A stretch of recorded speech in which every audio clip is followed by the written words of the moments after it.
The first century Jews would have been waiting on a revolutionary leader, so a political figure who would raise up the Jews to have a mighty conquest against the Romans and free the Jews from Roman bondage.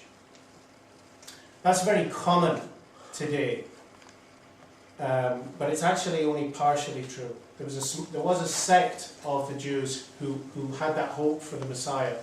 They were called the Zealots. James and John, the sons of thunder, are thought to have been zealots. But the vast majority of first century Jews actually awaited something much more sophisticated. They awaited a Messiah, a new Moses, who would bring the Jews into a new Jerusalem, free of all corruption, perfected, a heavenly Jerusalem. And not only the people of God, but the scattered remnant from all over the world, lead the nations to a new Jerusalem. That was the hope.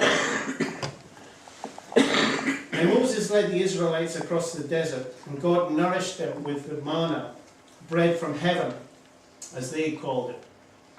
And that bread, we are told in Exodus, was white, like a host. And it also had the taste of honey. What on earth, what's that about?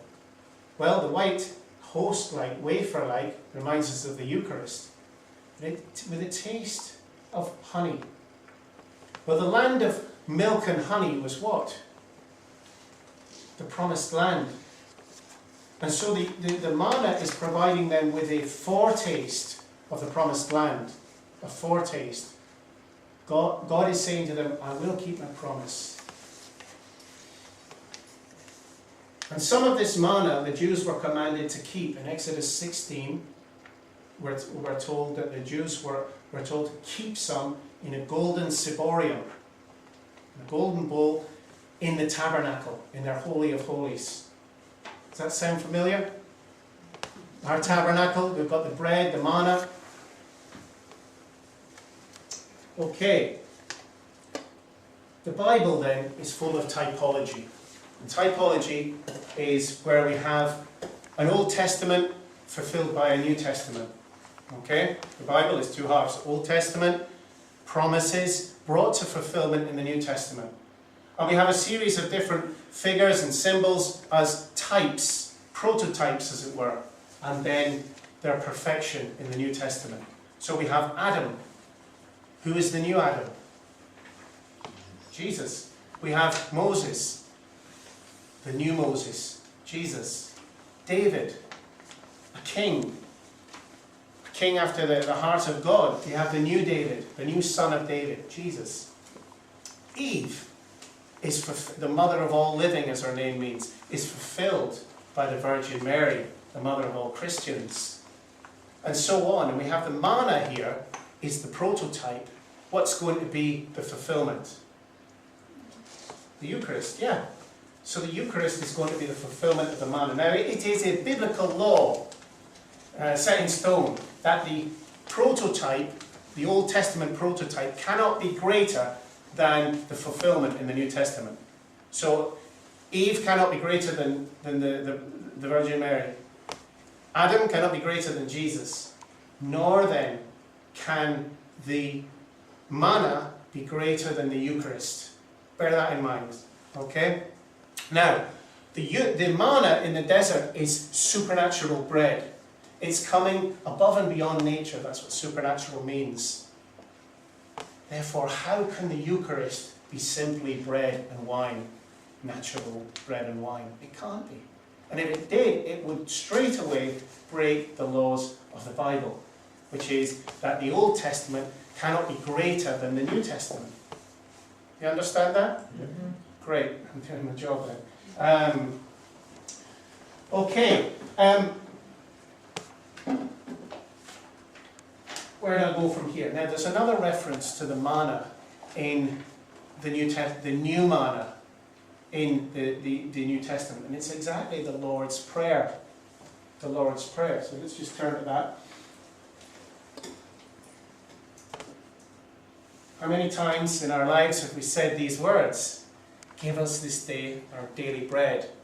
Now, reading up on this, it didn't dawn on me. I'd never thought about it previously. But why doesn't Jesus simply say, give us this day our bread? Why do we have this kind of replication? Give us this day our daily bread. Now we're in a classroom. A teacher might do what? He might come along and say, or she might come along and go, shh, yeah? Or might go, no, Johnny, let's do it this way. Give us this day our daily bread. There's no need to emphasize it. What's Jesus doing then? Is he lacking in grammar? No. Who received daily bread? The Jews in the desert. The Jews in the desert. They had to receive their daily bread from God in the manna. And there's more. Daily is the way it's used is not just a common standard word, the Daily Telegraph or whatever. In the Greek, in the New Testament, it's used only once, and only once, not only in the Bible, but only once in the whole of Greek literature. Okay? Epiousias. Now, so theologians are baffled by it. They're like, what does it mean? And it's been translated daily. Okay? St. Jerome, one of the great scholars and doctors of the church in the 4th century, when he translated this from the Greek into the Latin to give us the Vulgate Bible, he translated it literally. Epi, you can't see the arrows there, but epi means from above, super. Ousias means nature or substance. So we've got super natural bread. And we've also got, as he translated it, super substantial bread. What might that remind you of? Transubstantiation. Okay? Right back to the Bible. Now, let's have a look at transubstantiation. Now, I probably spent a month on this at university, St. Thomas Aquinas, the Summa Theologica. You need a whole treatise of metaphysics just to even approach it. We haven't got time for that tonight. But what we can do is keep it on a biblical level, supersubstantial bread. The first thing we've got to look at is, what do we mean by substance? Because transubstantiation means trans meaning change of, substance, so a change of substance. Pope Benedict, our current Pope, has said that the plane of the Eucharistic reality is not physical and chemical. Okay? What on earth does he mean by that? Well, simply this. If, and of course God forbid, we were to take a consecrated host, one of our priests had consecrated in Mass, and place it under a microscope, what would we see? Ordinarily speaking, forget exceptional miracles. What do we see under the microscope?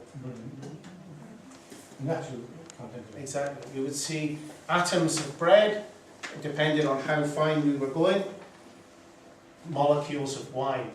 That's what we would see. We wouldn't be able with our microscope to see Jesus, ordinarily speaking. There are miracles such as Lanciano, which we talked about last week.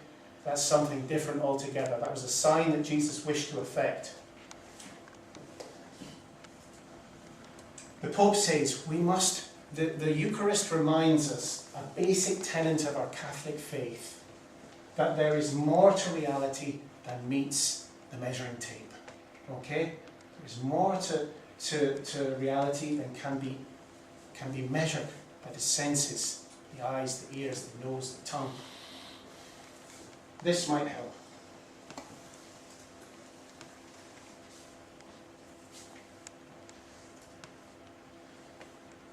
How do we measure you?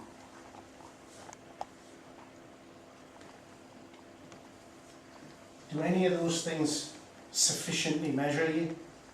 Do any of those things sufficiently size up the mystery of the human person? Have you ever felt like you've been put in any of those boxes? It's human life. It's society. We always know, especially when we're the victim of this measuring, that there's more to us than this. So how do we measure the person? How do we meet the human person? Not through finding out what they do from 9 to 5, or what they got in their leaving cert. The way we should measure a human person is that we're created in the image and likeness of God. So with reference to God. Yes, absolutely. Yeah, yeah. And that's a mystery, isn't it? It is a mystery. So, we know the person. God is love. We know the person in the mystery of love. In Hebrew, to know is the same as to have intimate relations with someone. Adam knew his wife in a marital sense. Okay? We know someone in the embrace of love, and that's what the Eucharist is telling us. Not to get all abstract, nothing wrong with that for those who are called, but you will know it, you will know this mystery in the love of this mystery. That's why it's called Holy Communion. Holy Communion. He who doesn't love the truth doesn't yet know the truth, as we said on the poster of St. Gregory of Nyssa. Okay.